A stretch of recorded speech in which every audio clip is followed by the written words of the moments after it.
एक राजा के पास बहुत ही खास तोता था।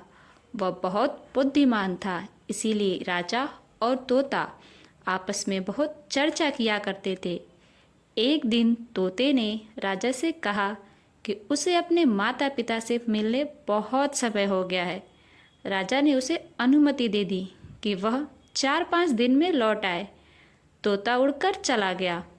जब वो वापस महल आ रहा था तो उसने सोचा कि राजा के लिए कोई अच्छा उपहार लेकर जाना चाहिए। तभी उसे एक अमृत फल की याद आई, जो एक विशेष पहाड़ी के पेड़ पर उगता था। तोता उस पहाड़ी पर गया और अमृत फल तोड़ लिया। रात में वह फल अपने पास रखकर पेड़ पर सो गया, लेकिन रात में कहीं से एक सांप आया और उस अमृत फल को डस लिया। फल में जहर फैल गया, लेकिन तोते को इसका पता नहीं था। सुबह सुबह वह खुशी खुशी राजा के पास पहुंचा और वह फल राजा को भेंट किया। राजा बहुत प्रसन्न हुआ, लेकिन एक मंत्री ने कहा कि यह जंगली फल है और इसे खाना सुरक्षित नहीं है। इसीलिए फल का एक टुकड़ा तोते को खिला दिया गया। जैसे ही तोते ने वह टुकड़ा खाया, वह तुरंत मर गया।